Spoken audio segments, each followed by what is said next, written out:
Bismillahirrahmanirrahim. Assalamualaikum warahmatullahi wabarakatuh. Alhamdulillahi ala ihsanihi wa syukru lahu ala taufiqihi wa amtinanihi wa asyhadu an la ilaha illallah wahdahu la syarika lahu ta'ziman li sya'ni wa asyhadu anna Muhammadan abduhu wa rasuluhu da'ila ridwani. Allahumma shalli alaihi wa ala alihi wa ashabi wa ikhwani. Para pemirsa yang dirahmati Allah Subhanahu wa taala dimanapun Anda berada, pada kesempatan yang bahagia ini insyaallah kita akan membahas tentang kisah Nabi yang mulia, Nabi Yusuf alaihissalam, yang Allah Subhanahu wa taala mengkhususkan satu surat yang panjang, ya, lebih dari 100 ayat tentang nabi tersebut, Nabi Yusuf alaihissalam, tentang kisahnya. Dan Nabi Muhammad sallallahu alaihi wasallam pernah berkata dalam hadis yang diriwayatkan Imam Al-Bukhari, Al-Karim Ibnul Karim Ibnul Karim Ibnul Karim, yaitu Al-Karim Yusuf alaihissalam Ibnul Karim. Al-Karim artinya yang mulia, putranya yang mulia, putranya yang mulia, putranya yang mulia. Itu Yusuf bin Ya'qub bin Ishaq bin Ibrahim. Dan inilah silsilah zahabiyah, silsilah emas yang tidak pernah dimiliki oleh seorang pun. Ya, nasab yang terbaik yaitu Yusuf bin Ya'qub bin Ishaq bin Ibrahim alaihimussalam. Ya, tidak pernah terkumpulkan 4 generasi berturut-turut adalah Nabi. Adapun kisah Nabi Yusuf alaihissalam, Allah khususkan dalam surat yang Allah sebutkan dengan surat Yusuf, yang Allah buka di awal surat tersebut, ya, nahnu naqussu 'alaika ahsanal qasasi bima auhayna ilaika hadzal Qur'an wa in kunta min qablihi laminal ghafilin. Kata Allah Subhanahu wa taala, kami kisahkan kepada engkau wahai Muhammad ahsanal qasas, kisah yang terindah. Ahsanal qasas di sini ada 2 pendapat di kalangan para ahli tafsir. Apa maknanya ahsanal qasas? Ada yang mengatakan al-qasas diambil dari al-qas, yaitu masdar dari fi'il qassa yaqussu, yaitu mengkisahkan. Artinya apa? Kami kisahkan kepada engkau wahai Muhammad dengan pengkisahan yang terindah. Dengan pengkisahan yang terindah. Tidak ada yang mengkisahkan seperti cara mengkisahkan ini, karena yang mengkisahkan adalah Allah Subhanahu wa taala. Jadi kembali kepada masdar, yaitu pengkisahan terindah. Kalau kita jadikan bahasa Indonesia, ahsanul qasas artinya dengan cara mengkisahkan yang terindah, yaitu caranya Allah dalam mengkisahkan. Pendapat yang kedua, yang dimaksud dengan ahsanul qasas, al-qasas al-isim, maksudnya ahsanul qissah, yaitu kisah yang terbaik, kisah yang terindah. Ya, kalau pertama dari sisi pengkisahan, bahwasanya cara berceritanya, ini cara bercerita yang terindah karena yang bercerita adalah Allah Subhanahu wa taala. Pendapat yang kedua, kisahnya sendiri yang terindah, kisahnya yang terindah. Wallah alam, ini dua pendapat yang tidak bertentangan, bahwasanya kisah Yusuf kisah yang terindah dan cara penyampaiannya juga yang menyampaikan oleh Allah juga yang terindah. Kenapa disebutkan dengan ahsanul qasas? Kata Syekh Abdurrahman bin Nasir As-Sa'di rahimahullahu taala, karena dalam kisah ini Allah Subhanahu wa taala menyebutkan banyak perubahan kondisi, dari satu kondisi menuju kondisi yang lain, dari satu ujian menuju ke ujian yang lain, dari ujian menuju kenikmatan, ya, bagaimana Nabi Yusuf alaihissalam yang diuji, yang dihasati oleh kakak-kakaknya, dilempar dalam sumur, kemudian dipenjarakan, akhirnya menuju pada kenikmatan.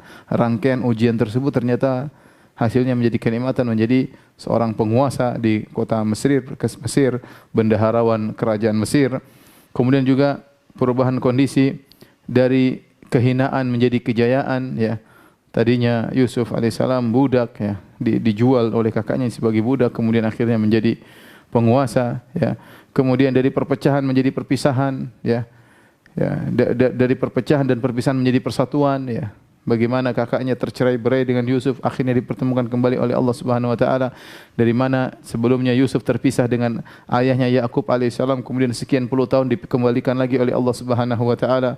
Kemudian dari musim penghijau menjadi musim kemarau, kemudian musim kemarau menjadi musim penghijau kembali.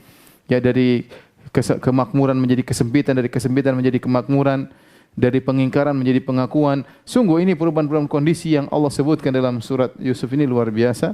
Makanya inilah di antara sebab kenapa kisah Yusuf disebut dengan ahsanal qasas, kisah yang terindah atau pengkisahan yang terindah.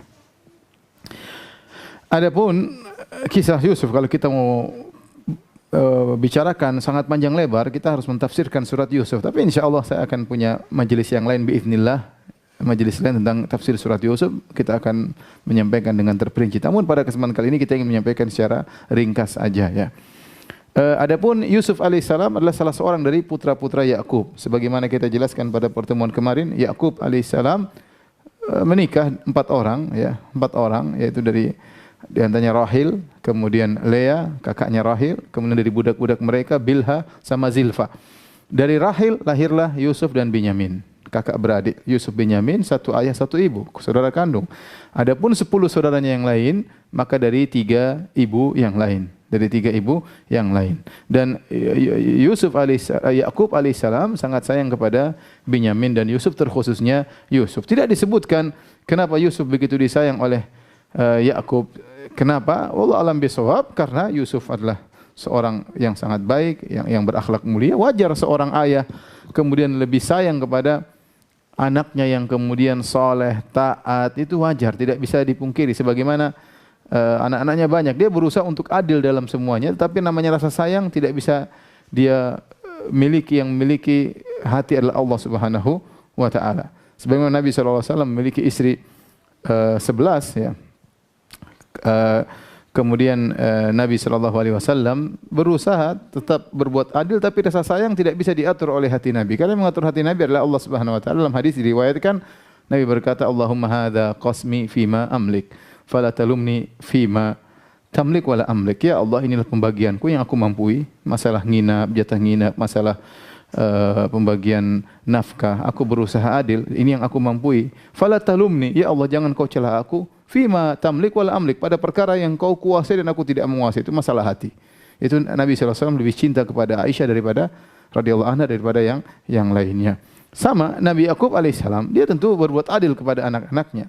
Tetapi Yusuf alaihissalam memiliki kelebihan tersendiri ya. Yusuf mungkin anak yang soleh, taat, sehingga akhirnya nampaklah kecondongan Nabi Yakub kepada Yusuf alaihissalam. Hal ini akhirnya dijadikan bahan oleh anak-anaknya untuk berbuat jahat kepada Yusuf. Maksud saya, kita jangan menuduh bahwasanya Yakub tidak adil alaihissalam. Ini seorang nabi, seorang yang soleh, bahkan orang yang paling soleh di zamannya. Tetapi tadi kecenderungan hati tidak bisa dipungkiri, apalagi anak tersebut baik ya. Misalnya qadarullah kita punya anak misalnya 10, kemudian yang satu soleh, taat, kemudian baik, yang lain kurang ajar, kemudian enggak peduli sama orang tua, ya wajar.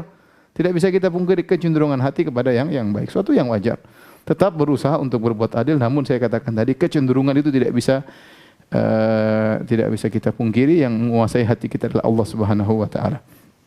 Baik. Saudara-saudaranya 10 orang cemburu kepada Yusuf. Terlebih lagi Yusuf bermimpi dengan mimpi yang menakjubkan. Kata Allah Subhanahu wa taala, "Idz qala Yusufu li abihi, ya abati inni ra'aitu ahada 'asyara kawkaba wasyamsa wal qamara ra'aituhum li sajidin." Wahai ayahanda, sungguhnya aku bermimpi melihat 11 bintang sujud kepadaku, melihat rembulan dan matahari sujud kepadaku. Mimpi yang menakjubkan. Benda-benda langit yang besar-besar, 9 bintang, matahari, rembulan, sujud kepada Nabi Yusuf alaihissalam. Nanti kemudian hari akan ditakwilkan, ternyata maksudnya 11 bintang adalah saudaranya Yusuf, yaitu Binyamin dan 10 kakak-kakaknya. Kemudian matahari maksudnya adalah ibunya Yusuf. Kemudian rembulan maksudnya Al-Qamar adalah Yakub alaihissalam. Apa kata ayahnya? Ya, ayahnya berkata, "Qala ya bunayya la taqsus ru'yaka ala ikhwatika fayakidu laka kaida. Inna syaitana lil insani aduwwum mubin." Kata Yakub alaihissalam, "Wahai putraku, jangan kau ceritakan kisahmu ini kepada kakak-kakakmu, saudara-saudaramu. Ya. Fayakidu laka kaida, maka mereka akan berbuat makar, rencana buruk kepada engkau. Ingat, inna syaitana lil insani aduwwum mubin." Sungguhnya syaitan ya adalah musuh yang nyata bagi manusia. Benar, kalian bersaudara. Tapi kalau syaitan sudah masuk di antara kalian, maka bisa terjadi permusuhan. Meskipun satu bapak. Maka jangan ceritakan hal ini kepada kakak-kakakmu. Dan ini adalah wasiat yang baik dari Nabi Yakub alaihissalam. Bahwasanya tidak semua kenikmatan yang kau dapatkan wahai Yusuf, kau ceritakan kepada kakak-kakakmu. Ya, sembunyikan saja. Karena kalau mereka tahu, mereka tidak kuat untuk menghadapinya. Mereka akan hasad kepada engkau. Mereka akan dengki kepadamu. Ini kaidah pada para pemirsa yang dirahmati oleh Allah Subhanahu wa taala, tidak semua kenikmatan yang kita rasakan harus kita share. Ya, sebagian orang Masya Allah hobi men-share seluruh yang dia miliki. Men-share kenikmatan yang dia miliki, men-share mobil yang dia miliki, men-share rumah indah yang dia miliki, men-share suami tampan yang dia miliki, men-share istri cantik yang dia miliki, men-share semua jalan sana ke sana dia share. Buat apa? Kalau niatnya untuk bersyukur kepada Allah, tidak harus demikian. Kalau niatnya untuk pamer, maka bisa menimbulkan kecemburuan, bisa membuat orang sedih tatkala melihatnya. Si miskin memandang, maka si miskin sedih, dan yang lainnya. Ya, oleh karena tidak semua kenikmatan kita share. Ada kenikmatan kita share kepada orang-orang yang kita percayai. Contohnya Yusuf bercerita kepada bapaknya, cerita kepada Yakub karena dia tahu bapaknya seorang nabi, bapaknya amanah, sayang kepadanya. Oleh karenanya kalau kita cerita kepada orang yang sayang sama kita, enggak ada masalah. Kita ceritakan kawan dekat, teman dekat, ya, kita sudah sering bersama, kita kenal dia baik, kita ceritakan tentang keberhasilan kita, enggak ada masalah. Ya, tapi kalau kita cerita kepada semua orang, tidak semua orang bisa menahan hatinya. Ya, dia akan sakit hati, dia akan hasad, dia akan cemburu. Ya, ya. Orang tanya, kamu mobilmu berapa? Mobil saya 2 misalnya. Hasad dia, kok bisa mobilnya 2? Pekerjaan kayak begini mobilnya 2 misalnya.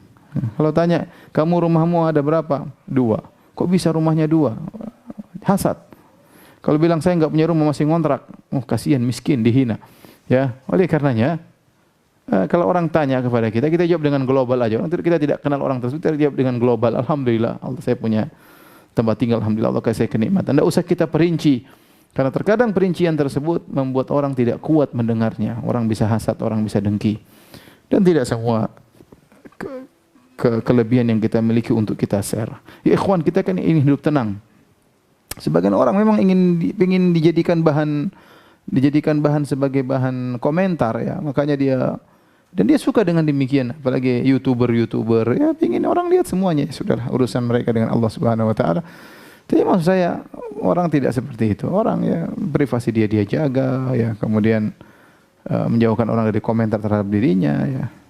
Dan tidak semua kenikmatan dia pamerkan akan menimbulkan hasad dari orang atau menyedihkan orang lain, ya, dan macam-macamnya.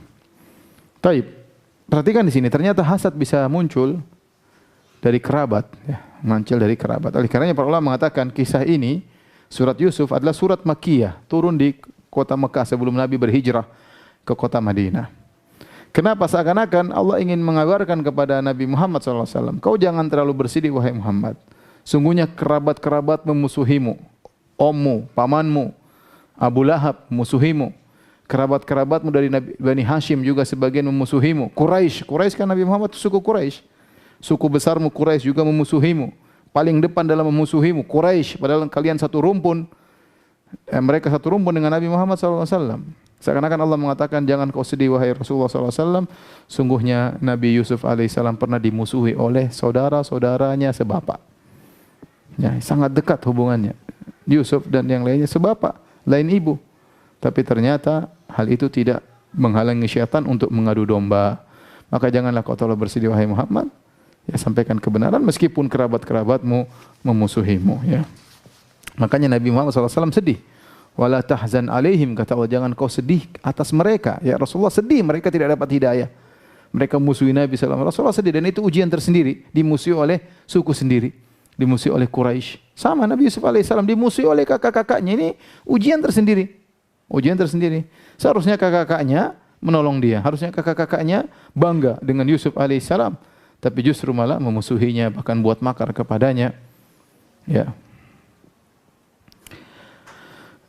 Pemirsa yang dirahmati oleh Allah Subhanahu wa taala, walaupun Yusuf tidak cerita kepada kakak-kakaknya, tetapi kakak-kakaknya memang cemburu, dasarnya sudah cemburu kepada Yusuf alaihissalam. Akhirnya mereka berbicara di antara mereka, ya, di antara mereka. Idz qalu laqad kana fi Yusuf wa ikhwatihi ayatul lisailin, kata Allah, idz qalu la Yusuf wa akhuhu ahabbu ila abina minna wa nahnu usbah inna abana la fi dhalalin mubin. Kata mereka, Yusuf dan saudaranya si Binyamin lebih disayang oleh ayah kita daripada kita. Padahal kita lebih banyak, kita 10 orang, mereka cuma berdua. Ya, kita ini 10 orang, mereka cuma berdua. Yusuf, Binyamin, kita 10 orang. Apa kata mereka? Inna abana lafi dhalalim mubin. Sungguhnya ayah kita dalam kesesatan yang nyata. Subhanallah. Bagaimana dalam kesesatan nyata? Ayah mereka adalah Nabi Yakub alaihissalam. Yaitu sesat dalam hal duniawi. Kalau dalam agama tentunya tidak, karena mereka tahu bapak mereka seorang nabi. Dan ini ibtila, Allah menguji Nabi Yakub alaihissalam dengan anak-anak yang durhaka pada saat itu, saudara-saudara Yusuf. Meskipun nanti mereka akhirnya sadar, tapi inilah ibtila, ujian Allah menguji Nabi Yakub alaihissalam. Akhirnya karena mereka hasad, mereka berencana untuk berbuat keburukan kepada Yusuf alaihissalam. Kata mereka, uqtulu Yusuf, awit rahuhu arda yakhlu lakum wajhu abikum, wa takunu min ba'dihi qauman salihin. Perhatikan kata mereka. Sudah, kita bunuh Yusuf aja. Kita bunuh Yusuf. Pilihan pertama bunuh Yusuf. Pilihan kedua, awit rahuhu ardan, atau buang dia sejauh-jauhnya di suatu areal yakhlu lakum wajhu abikum, sehingga tidak lagi dia tinggal di rumah kita, sehingga bapak kita bisa fokus terhadap kita, sayang kepada kita. Ini tujuannya. Tujuannya Yusuf dibuang, kemudian Yusuf sudah tidak ada lagi, sehingga kalau Yusuf sudah tidak ada, Yakub alaihissalam akan fokus cinta kepada kakak-kakaknya. Yakhlu lakum wajhu abikum wa takunu min ba'dihi qauman shalihin. Setelah itu, jadilah kalian orang-orang saleh. Dia terencana, tentunya iblis memberi ide kepada mereka. Bagaimana, ya udah kita bunuh Yusuf atau kita buang dia sejauh-jauhnya, setelah itu kita bertobat. Jadi orang soleh, anak soleh. Setelah bertobat, ayah kita sayang sama kita, selesai urusan. Dan itu banyak orang melakukan maksiat dengan demikian. Sudah sekali ini, saya korupsi sekali, sudah saya bertobat. Ini kesempatan emas, tidak bisa saya tinggalkan. Kapan lagi saya mau korupsi? Kasih duit, ambil, abis ini saya bertobat. Abis ini saya mau naik haji. Begitu ya. Syaitan sering berbuat seperti itu, ya, memudahkan orang untuk bermaksiat dengan dalih, habis itu kita bertobat. Habis itu engkau bertobat, selesai urusan, Allah Maha Pengampun. Dan inilah setan yang pernah datang kepada saudara-saudara Yusuf, itu yang pernah datang kepada kita.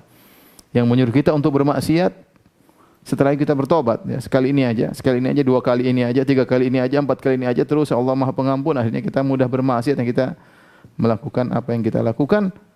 Sementara kita tidak tahu apakah Allah menerima taubat kita, apakah kita masih bisa hidup selanjutnya. Ya. Lihat rencana mereka, Yusuf dibunuh atau Yusuf dijauhkan. Setelah itu ayah mereka fokus kepada Yusuf alaihissalam, kepada mereka. Ternyata rencana mereka gagal semuanya. Nanti setelah mereka berhasil mengasingkan Yusuf, Yusuf sudah hilang, dianggap mati. Ayah mereka juga tidak sayang sama mereka. Ternyata Yakub alaihissalam fokusnya kepada Binyamin, sama saja. Tujuan mereka tidak berhasil. Setan kasih gambaran, caranya begini, mereka kerjakan, ternyata tidak berhasil. Taib, setelah mereka bermusyawarah untuk membunuh Yusuf, subhanallah, hasad luar biasa ya. Hasad kalau sudah masuk pada hati seorang, bahkan saudara dekatnya pun bisa dia celakakan ya. Dan ini menakjubkan, saya pernah ketemu seorang lapor kepada saya, Ustaz, saudara saya disihir. Siapa yang sihir? Kakaknya atau adiknya gitu. Kakaknya, loh, kasih tahu kakaknya itu syirik. Kakaknya tahu, kakaknya lulusan pondok, tahu itu syirik. Tapi kenapa disihir? Ya sudah, karena dia jengkel sama adiknya. Bayangkan. Hasad luar biasa menjadikan seorang nekat berbuat kesyirikan yang penting untuk menyenangkan hatinya ya. Dan hasad pernah terjadi kepada anak Adam, kata Allah Subhanahu wa taala, watlu naba abanai Adam bil haqq idh qarraba qurbanan fatuqabbala min ahadihima wa lam yutaqabbal min al-akhar. Ya. Qala qatulanna. Qala innama yataqabbalu Allahu minal muttaqin. Ceritakanlah kepada mereka naba abanai Adam, tentang kisah dua anak Adam tatkala mereka berdua, itu Qabil dan Habil, konon namanya Qabil dan Habil, tatkala mereka berdua memberikan kurbanan, yaitu hewan kurban kepada Allah, fatuqabbala min ahadihima, diterima dari salah satunya, walam yutaqabbal minal akhar, yang satu tidak diterima. Akhirnya yang tidak diterima hasad, qala aqtulanna, aku akan bunuh engkau.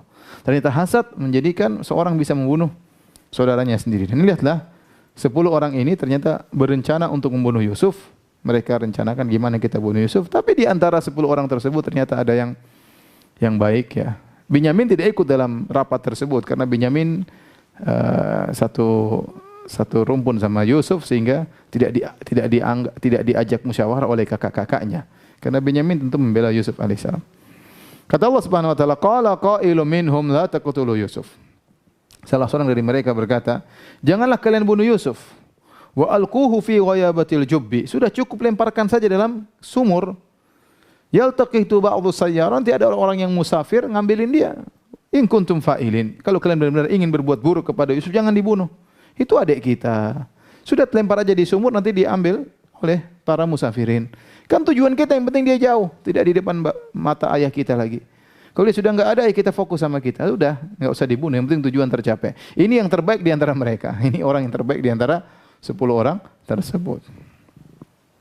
Akhirnya mereka jalankan rencananya agar bisa mengasingkan, menjauhkan Yusuf dari bapaknya. Mulailah mereka bersandiwara. Datanglah mereka kepada ayah mereka. Ya abana, ma laka la ta'manna ala Yusuf wa inna lahu lanasihun.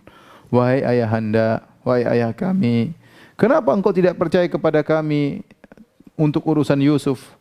Wa inna lahu lanasihun. Sungguhnya kami sangat ingin kebaikan kepada Yusuf. Nasihun artinya kami ingin kebaikan kepada Yusuf. Mereka menggunakan nun taukid, wa inna lahu lanasihun. Nun taukid, lam taukid. Kalau kita artikan bahasa Indonesia, padahal kenapa ayahanda kau tidak percaya kepada kami untuk urusan Yusuf? Padahal wa inna lahu lanasihun. Kami ini benar-benar sangat ingin kebaikan kepada Yusuf. Arsilhu ma'ana ghadan yarta' wa yal'ab wa inna lahu lahafizun. Ya, biarkan Yusuf pergi bersama kami besok. Ya, di rumah terus bosan, pergi sama kami jalan-jalan dan kami sungguh-sungguh akan menjaganya. Kayaknya rencana baik sama ayahnya. Wahai ayah, udah Yusuf tiap hari di rumah, udahlah keluar jalan-jalan sama kami, biar main-main, kami berburu, dia main-main di lapangan, biar menghilangkan kejemuan dan yang lainnya. Ide yang bagus. Apalagi Yusuf masih anak-anak, mungkin suka main-main. Apa kata ayahnya? Inni la yahzununi an tadhhabu bih wa akhafu ay yakulahu adh-dhi'bu wa antum anhu ghafilun. Sungguh aku ini sangat sedih kalian bawa pergi Yusuf. Jadi ayahnya sangat sayang kepada Yusuf sehingga Yusuf sekali tidak dia lihat dia sedih. Ya, karena mungkin Yusuf ini luar biasa baik, mungkin apalagi tampan, sejak kecil sudah nampak ketampanannya. Banyak faktor yang membuat Yakub alaihissalam sangat sayang kepada Yusuf ya. Makanya dia mengatakan, inilah yahzununi. Sungguh, aku sangat sedih kalau kalian pergi membawa Yusuf. Ini sebab pertama. Berpisah dari Yusuf aja sehari, beberapa jam sudah buat sedih Yakub. Wa akhafu ayyakulahu dhi'bu, dan yang kedua, aku khawatir dia dimakan oleh serigala. Wa antum anhu ghafilun, sementara kalian akan lalai. Ya. Ini dalil bahwasanya Nabi Yakub tidak tahu ilmu gaib. Dia seorang nabi. Dia manusia terbaik di zaman itu yang masih hidup tatkala itu. Nabi yang paling mulia, yang paling dicintai oleh Allah, namun dia tidak tahu ilmu gaib. Dia tidak tahu kalau bahwasanya kakak-kakaknya ini pada bohong. Dia enggak ngerti. Kalau dia tahu ilmu gaib, kalian bohongin aku. Nah, dan Allah tidak kasih tahu bahwasanya kakak-kakaknya bohong. Kenapa? Karena memang Allah ingin menguji Yakub alaihissalam dengan terpisah dari orang yang dia cintai, Yusuf alaihissalam. Subhanallah, kita kalau renungkan bagaimana para anbiya mereka diuji dengan hal yang mereka cintai. Ya, bagaimana Ibrahim sudah kita ceritakan. Sekarang Yakub terpisah dari Yusuf alaihissalam, ya. Nabi Muhammad sallallahu alaihi wasallam terpisah dari kampung halamannya dan yang lainnya. Ya. Wa akhafu an yakulahu dhi'bu wa antum anhu ghafilun. Aku khawatir dia akan dimakan oleh serigala sementara kalian lalai tidak bisa menjaga Yusuf. Apa kata kakak-kakaknya? Qalu la in akalahu dhi'bu wa nahnu usbatun inna idzal khasirun. Seandainya Yusuf dimakan oleh serigala sementara kita ini 10 orang, wahai ayahanda, inna idzal khasirun, sungguh perkara yang rugi. Bagaimana tidak bisa lawan serigala? Mungkin 1 orang di antara kita bisa lawan serigala. Apalagi kita 10 orang. Jangan khawatir ayahanda, ingin meyakinkan ayahnya. Kita ini 10 orang ya. Kita satu aja bisa ngelawan serigala, apalagi 10 orang. Akhirnya Nabi Yakub terpedaya oleh mereka dan akhirnya dia pun setuju. Ya silakan bawa Yusuf. Ya dia husnuzon, mungkin kakak-kakaknya. Bagaimanapun kakak tetap aja kakak. Ya. Bagaimanapun kakak tetap aja kakak. Mau hasad sama Yusuf, mau dengki, toh ini adik mereka. Tidak terfikir oleh Yakub bahwasanya mereka akan nekat melakukan demikian. Bahkan sebelumnya mereka sudah berencana untuk membunuh Yusuf alaihissalam. Apa kata Allah Subhanahu wa taala? Akhirnya mereka pun pergi membawa Yusuf. Falamma dhahabu bihi wa ajma'u an yaj'aluhu fi ghayabatil jubbi. Tatkala mereka pun pergi membawa Yusuf dan mereka sepakat untuk melemparkan Yusuf di dasar sumur. Wa auhayna ilaihi latunabbi'annahum bi amrihim hadza wa hum la yash'urun. Kata Allah, dan kami wahyukan kepada Yusuf, si kecil Yusuf alaihissalam, ketika dia dilemparkan dalam sumur tersebut, Kata Allah, kami wahyukan kepada dia, wahai Yusuf, suatu saat kau akan kabarkan kepada mereka tentang perbuatanmu ini. Dan ini akan terjadi nanti. Setelah Yusuf jadi menteri, jadi bangsawan, dia akan sampaikan, bukankah kau pernah melakukan aku bukankah kalian wahai kakak-kakakku pernah melakukan demikian kepada aku begini-begini? Tapi Allah ingatkan, la tunabbi'annahum bi amrihim hadza wa hum la yash'urun. Suatu hari kau akan kabarkan perbuatan mereka ini kepada dirimu, kau kabarkan, kau ulangi lagi kabarnya kepada mereka, sementara mereka tidak sadar. Taib, akhirnya mereka taruh Yusuf dalam sumur. Mereka tunggu, artinya mereka namanya masih sayang, tunggu adiknya ini selamat atau tidak. Mereka tidak tinggalkan pergi. Kalau tinggalkan pergi mungkin Yusuf, ya mereka namanya kakak mau jahat, tapi ada yang baik di antara mereka. Udah tunggu dulu, adik kita pastikan selamat dulu, sampai dia benar-benar pergi dari negeri ini. Wa ja'at sayyaratun fa arsalu waridahum. Kemudian tiba-tiba ada sekelompok musafirin lewat, lantas mereka mengirim seorang untuk ngambil air. Fa adla dalwa, kemudian orang ini masukkan timbanya ke dalam sumur. Tiba-tiba dipegang oleh Yusuf. Ditarik-tarik, ternyata ada anak kecil di situ, ya. Mereka berkata, dia berkata, qala ya busyra hadza gulam. Ya, kabar gembira, kita dapat budak di sini. Ada budak terlepas di sini. Bisa kita jadikan budak, rezeki dapat budak. Budak kabur, kita ambil, kita ikat, bawa pulang ke kampung. Ternyata kakaknya nunggu di situ. Kakaknya bilang, ini budak kami yang lepas, kalau mau beli. Wa asarruhu bidha'atan wallahu alimun bima ya'malun. Ya, akhirnya mereka menyembunyikannya sebagai barang dagangan, dan Allah tahu apa yang mereka kerjakan. Wa syarauhu bi thamanin bakhsin darahima ma'dudatin wa kanu fihi minaz zahidin. Akhirnya Yusuf dijual oleh kakak-kakaknya, dibeli dengan darahima ma'dudah, dengan dirham yang sedikit. Ya, yang penting mereka enggak jual mahal. Kalau tawar-tawaran mahal akhirnya enggak jadi beli, ya repot. Yang penting ada dari tempat jauh beli, sudah bawa Yusuf ke sana. Si kecil Yusuf dibawa pergi. Yang penting dibeli. Akhirnya mereka jual meskipun dengan harga yang murah. Akhirnya setelah Yusuf dibawa pergi, mereka sudah pastikan adik mereka sudah jauh dari Palestina. Akhirnya mereka bikin drama lagi. Mereka pulang agak malam. Waja'u abahum aisya'an yabkun. Maka mereka datang menemui ayah mereka di waktu malam dalam kondisi nangis. Seharusnya pulang sore sudah pulang, tapi pulang malam-malam supaya dramatis. Dalam kondisi nangis, bayangkan mereka sepakat nangis. Kemudian mereka berkata, qalu ya abana inna dhahabna nastabiqu wa tarakna Yusufa 'inda mata'ina fa akalahu adh-dhi'bu. Wa ma anta bimu'minin lana walau kunna shadiqin. Kata mereka, wahai ayah kami, sungguhnya kami tadi berlomba-lomba dengan 10 orang, lomba panahan, lomba lari, lomba yang lainnya. Wa tarakna Yusufa 'inda mata'ina, kami biarkan Yusuf di tempat barang-barang, kami sedang bermain-main, fa akalahu adh-dhi'bu, tiba-tiba ada serigala makan dia. Namun wahai ayahanda, wa ma anta bimu'minin lana, kau tidak akan percaya kepada kami walau kunna shadiqin, meskipun kami jujur. Masya Allah, dramanya luar biasa. Nangis, kemudian mengatakan kalau kami pun jujur percuma kau tidak percaya. Ya. Untuk meyakinkan bapaknya, waja'u ala qamisihi bidamin kadzib. Ternyata mereka bawa bajunya Nabi Yusuf, kemudian sudah berlumuran darah. Ya. Bukan darah Yusuf tentunya. Kata mereka, ayahanda lihat Yusuf bajunya penuh darah, dimakan oleh serigala. Qala bal sawwalat lakum anfusukum amra. Tapi ayahnya tahu mereka bohong. Qala bal sawwalat lakum anfusukum amran fasabrun jamil. Ya. Sebenarnya hanya dirimu sendirilah yang memandang baik urusan yang buruk tersebut.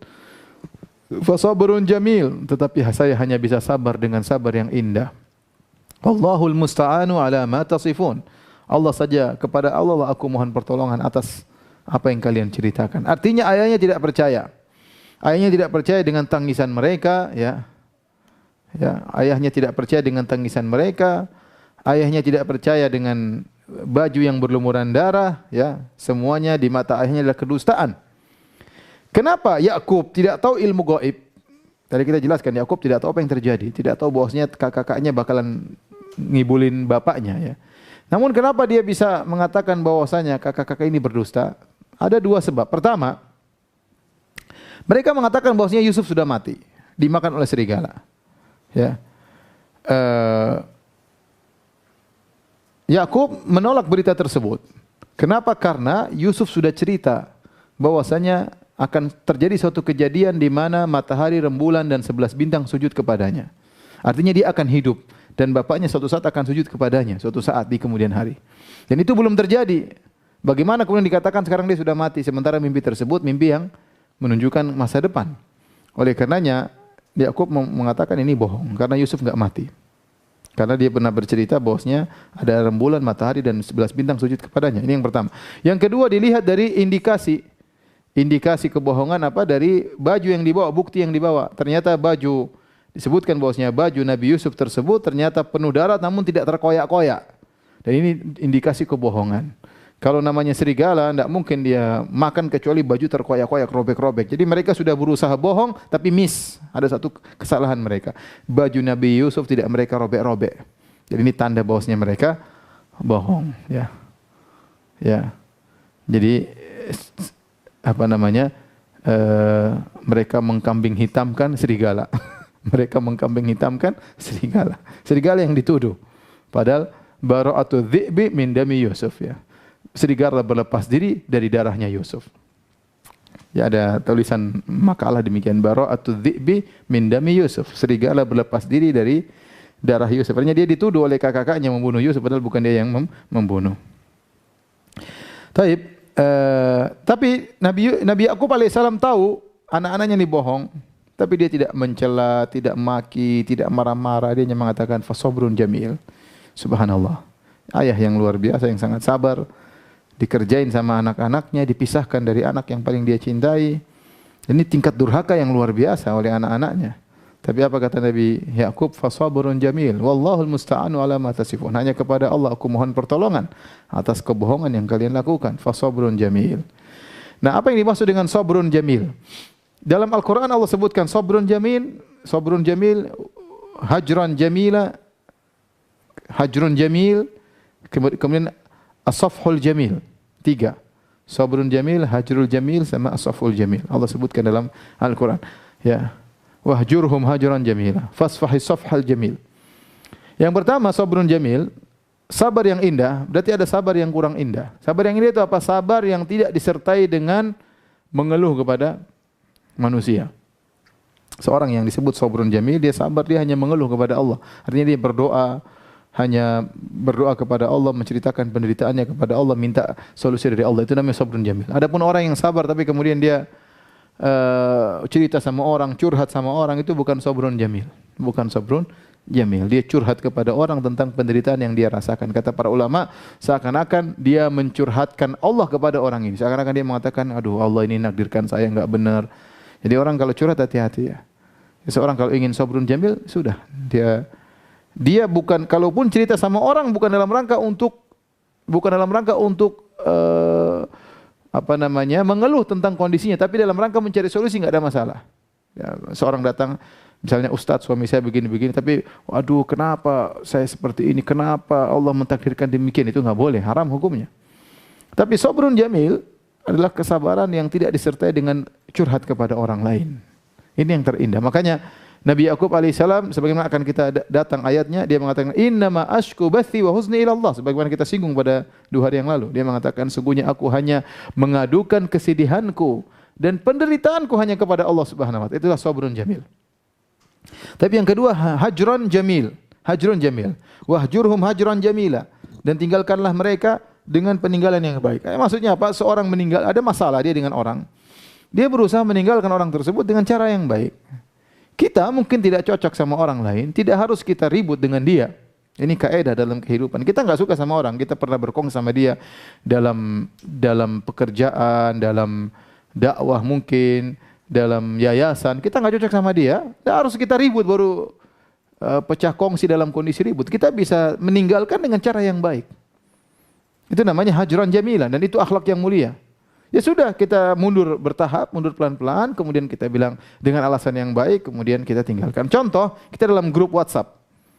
Kemudian terjadi keributan, ada satu ngejek, satu sudah, kita enggak cocok nih, enggak cocok dengan grup ini. Enggak usah kita ribut di situ, enggak usah.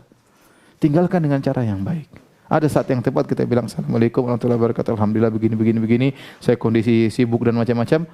Assalamualaikum. Tinggalkan masalah. Tidak harus kita tinggalkan, tidak harus ribut. Karena kita namanya dalam kehidupan manusia sosial, terkadang kita interaksi, terkadang kita gabung sama orang dalam satu yayasan, terkadang kita gabung sama orang dalam satu kelompok, dalam satu grup WhatsApp, dalam grup dakwah, dalam yang lainnya, kemudian timbul permasalahan. Nah, kita hadapi dengan hajran jamilan. Ingat hati-hati, tidak harus kita berpisah harus ribut. Ada orang tidak bisa begitu. Kalau pisah harus ribut. Setelah itu berlanjut dendam. Aduh, hanya membuat kita menderita. Dia menderita, kita pun menderita. Mungkin kita lebih menderita daripada dia. Akhirnya cari kesalahan ribut. Tidak usah. Keluar dengan cara yang baik. Assalamualaikum, alhamdulillah. Itu namanya hajran jamilan. Meninggalkan dengan cara yang baik. Yang ketiga, fasfahi safhal jamil. Maafkanlah dengan cara yang baik. Ini yang susah.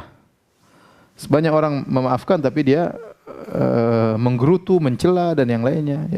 Ya, kamu brengsek, kamu kurang ajar tapi saya maafkan. Banyak orang seperti itu. Kamu brengsek, kamu kurang ajar, memang kamu brengsek tapi saya maafkan. Tapi kalau safhal jamil, dia enggak ada mencela.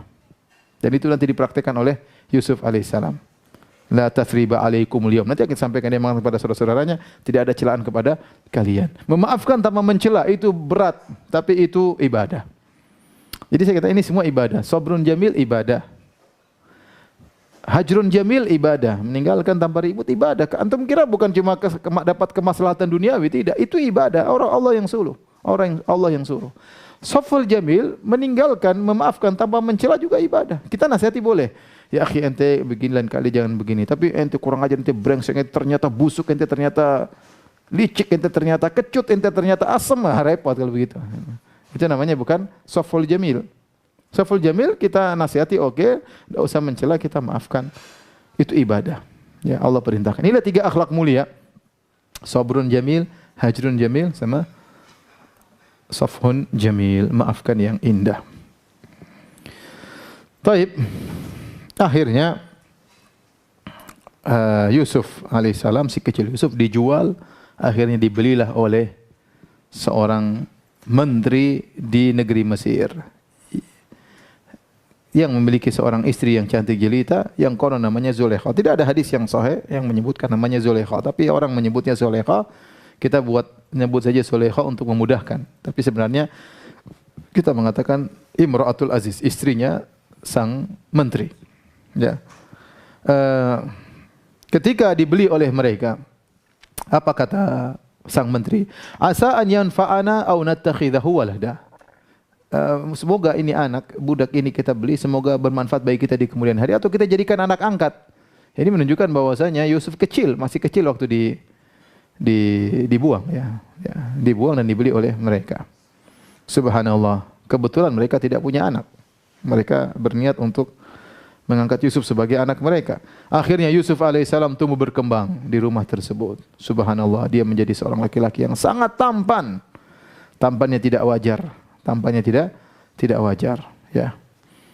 Ya, dan dia berbeda Yusuf dari suku Bani Israel. Adapun penduduk Mesir, ya, sukunya lain. Ada yang mengatakan suku Hyksos, ya. Ada yang mengatakan suku Akbat. Intinya sukunya lain. Sukunya lain. Dan sampai akhirnya Yusuf begitu tampan sampai dalam hadis, ya. Nabi ketika Isra Mi'raj, Nabi melihat Yusuf, wajah yang tampan, kata Nabi sallallahu alaihi wasallam, "Waqad u'tiya syatrul jamal." Yusuf diberikan setengah ketampanan. Banyak tafsiran apa maksudnya setengah ketampanan ini, tapi intinya ada yang berpendapat bahwasanya setengah ketampanan manusia diberikan kepada Yusuf alaihissalam. Sangat tampan, ya. Saya dan Anda kita enggak tahu berapa persen kita yang seperberapanya dari ketampanan dunia ini.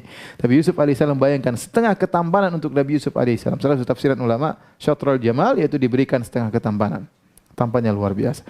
Akhirnya istri majikannya ini yang konon namanya Zulaikha, Imra'atul Aziz, akhirnya tertarik kepada Yusuf. Kenapa? Tiap hari ngelihat. Ya. Tiap hari ya, sering ketemu, lama-lama tresno, ya kata apa? Lama-lama sayang, kata orang Jawa, ya. Ya, lama-lama ketemu, lama-lama sayang, lama jatuh cinta. Apalagi Yusuf tampannya luar biasa. Allah berfirman, akhirnya suatu hari sang wanita ini pun mulai merayu Yusuf. Ya, tiap hari dia lihat, lama-lama dia jatuh cinta. Kata Allah Subhanahu wa taala, "Wa rawadathu allati huwa fi baitiha an nafsihi wa ghallaqatil abwaba wa qalat hayta lak." Qala ma'adzallah innahu rabbi ahsana mathwaya innahu la yuflihudz zalimun. Maka perempuan tersebut, Imra'atul Aziz, sang wanita, Istri majikan mulailah merayu Yusuf di rumahnya. Dalam rumah dia rayu. Karena Yusuf tinggal sama mereka. Wa ghallaqatil abwab, dan dia pun menutup semua pintu-pintu. Ya. Semua pintu-pintu dia tutup ya. Rumah-rumah gede, rumah besar, banyak pintunya. Atau bisa jadi ini pintu kamar dia tutup, kemudian pintu ruangan kedua dia tutup, pintu ruangan ketiga dia tutup, saking besarnya rumah tersebut ya. Saking besarnya rumah tersebut. Sebagian kita, masya Allah, rumah pintu cuma ya 2 ya, pintu masuk langsung pintu WC ya kan. Rumahnya kecil ya. Kadang pintu WC pun tidak ada pakai horden ya. Sebagian orang, masya Allah, saya dengar rumah kecil cuma 3x4, situlah tempat tidurnya, tempat dapurnya, kemudian ada WC cuma dikasih kain. Subhanallah. Kita harus banyak bersyukur kepada Allah Subhanahu wa taala. Kita bercerita tentang rumah seorang menteri pembesar di kota Mesir yang rumahnya banyak pintunya. Makanya disebut wa ghallaqatil abwab, maka dia pun menutup pintu-pintu. Entah dia tutup dengan begitu kencengnya atau dia ulang-ulang kuncinya karena banyak pintu harus ditutup. Satu pintu ditutup, pintu kedua ditutup, pintu ketiga ditutup. Seterusnya. Dia pasang rencana dengan rencana luar biasa ya. Setelah dia kunci tutup, dia jebak Yusuf. Mungkin disuruh ke kamarnya untuk ngurus apa untuk urus apa. Datanglah Yusuf alaihissalam. Ternyata pintu dia kunci semuanya. Kemudian dia berkata, wa qalat haytalak, kemarilah wahai Yusuf. Dia yang merayu. Apa kata Yusuf alaihissalam? Qala ma'adallah, aku berlindung kepada Allah. Innahu rabbi ahsana maswaya, sungguhnya Tuanku telah berbuat baik kepadaku. Ya, telah memperlakukan aku dengan baik. Innahu la yuflihudz zalimun. Sungguh tidak akan beruntung orang-orang yang zalim. Perhatikan di sini, saya ingin memberikan gambaran bagaimana beratnya ujian yang dihadapi oleh Nabi Yusuf alaihissalam. Oleh karenanya, para ulama menyebutkan berkumpul ujian yang dihadapi oleh Nabi Yusuf alaihissalam. Ini adalah manqabah, adalah kemuliaan Nabi Yusuf yang tidak semua orang bisa menghadapinya. Ujian yang berat seperti ini. Ya. Perhatikan ya, ujian sangat berat. Bagaimana Nabi Yusuf alaihissalam menghadapinya. Pertama, Ibnul Qayyim menyebutkan dalam kitabnya Al-Jawabul Kafi, ada sekitar 10, kemudian juga disebut oleh Abdurrahman bin Nasir As-Sa'di dalam tafsirnya sekitar 10 ujian. Yang pertama, perhatikan, saya ingin menggambarkan bagaimana ujian berat Nabi Yusuf alaihissalam. Yang pertama, Nabi Yusuf alaihissalam muda. Kita tahu anak muda syahwatnya lebih bergelora daripada yang tua-tua ya.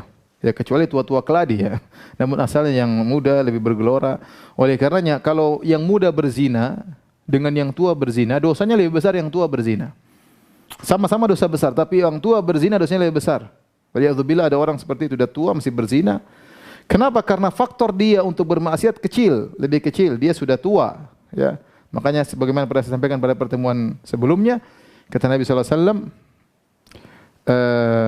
salasatun la yukallimuhumullah wa la yanzuru ilaihim wa la yuzakkihim yaumal qiyamah wa lahum adzabun azim. 3 orang Allah tidak akan memandangnya dengan pandangan rahmat, Allah tidak akan mensucikan mereka, Allah tidak akan ngajak berbicara dengan mereka, dan mereka azab yang pedih. Di antaranya usyaimitun zanin, orang tua yang berzina. Kemudian malikun kadzab, raja yang berdusta. Yang ketiga ailun mustakbir, miskin tapi sombong. Kenapa? Karena 3 ini faktor untuk dia bermaksiat kurang. Bayangkan, ailun mustakbir, miskin sombong. Orang kalau kaya sombong wajar. Ini miskin, apa yang mau disombongkan? Sudah miskin sombong, maka dosanya lebih besar daripada kaya yang sombong. Saya ulangi, ada miskin sombong, dosanya lebih besar daripada kaya yang sombong. Sama-sama dosa besar, sombong. Tetapi miskin sombong lebih besar dosanya. Kenapa? Dia tidak ada faktor untuk sombong. Kenapa sombong? Kemudian kedua, malikun kadzab, raja berdusta. Kenapa dia perlu berdusta? Ya, sementara dia raja, dia bukan presiden, dia raja yang semua orang tunduk kepada dia, semua di bawah tahta dan perintahnya. Ngapain dia di bawah tahta dan perintahnya? Kenapa dia harus berbohong? Dia bohong tidak perlu. Terus dia masih bohong juga, buat apa? Maka dosanya lebih besar daripada bohongnya orang yang lain. Yang ketiga, usyaimitun zanin, yaitu orang tua yang berzina. Orang tua yang berzina, ya. Lihat, Yusuf alaihissalam masih muda. Tentu syahwatnya bergelora tidak sama seperti orang tua. Ini ujian yang pertama, dia masih muda. Ujian yang kedua yang para pemirsa yang dirahmati Allah Subhanahu wa taala. Yusuf alaihissalam orang asing. Kita tahu bahwa orang asing tinggal di negeri asing lebih berani bermaksiat daripada bermaksiat di kampung, dan ini kenyataan. Banyak orang pencuri, dia tidak berani pencuri di kampung, mencuri di luar kampung. Jadi bajing loncat bukan di kampungnya, dia keluar untuk bunuh orang, untuk merampok, untuk merampas harta orang. Tapi kalau di kampung jadi orang baik. Kenapa? Kalau dia bermaksiat, memalukan bapaknya, memalukan ibunya, memalukan mbahnya, memalukan paman bibinya. Maka dia kalau di kampung jadi orang soleh, keluar jadi bajingan. Artinya apa? Seandainya waliyadzubillah Nabi Yusuf alaihissalam melakukan maksiat di Mesir, siapa yang mau dia malukan? Enggak ada. Enggak ada keluarganya sama sekali. Dia sendirian. Enggak ada keluarganya seorang pun di Mesir. Seandainya kalau dia terjerumus dalam hal yang nista, ya sudah, dia sendiri yang menghadapi. Beda lain kalau seorang bermaksiat di kampungnya. Dia berpikir panjang, kalau ketahuan bapak saya, kasihan bapak saya malu, ibu saya malu, kampung saya malu, keluarga saya malu. Maka ini ujian tersendiri yang dihadapi Nabi Yusuf alaihissalam. Ujian kedua, dia adalah seorang yang hasin. Yang ketiga, dia bermaksiat di rumah majikan. Di rumah majikan. Ya. Tidak ada yang menduga. Artinya sangat mudah dia untuk melakukan maksiat. Di rumah tidak ada yang curiga. Seorang majikan perempuannya ketemu dengan pembantu laki-lakinya, tidak ada yang curiga untuk bermaksiat. Ya, kalau mau terjadi tidak ada yang tahu. Namanya dalam suasana yang orang tidak mengingkari. Makanya Nabi SAW mengatakan alhamu maut. Hati-hati saudara suami itu kematian, kata Nabi SAW. Kenapa? Karena masyarakat memandang kalau kakak ipar ketemu dengan seorang wanita biasa aja. Seorang wanita bertemu dengan kakak iparnya perkara yang biasa, sehingga tidak ada yang mengingkari. Padahal itu bisa menjadi fitnah. Ya, karena dianggap biasa. Padahal itu bukan mahram dan bisa terjadi fitnah, bisa jadi perzinahan. Makanya kata Nabi SAW al-mahamu maut. Sama halnya dalam hal ini, yaitu keberadaan Yusuf dalam rumah tersebut bersama Zulaikha adalah perkara yang wajar, tidak ada yang mengingkari. Wong itu ibu majikan sama Yusuf. Taib, para mirsa yang dirahmati Allah Subhanahu wa taala, insyaallah kita lanjutkan besok karena sudah masuk salat Isya. Demikian pertemuan kita. Semoga kita dipertemukan kembali dalam kesempatan yang lebih baik. Subhanakallah bihamdik asyhadu an la ilaha illa anta astaghfiruka wa atubu ilaik. Assalamualaikum warahmatullahi wabarakatuh.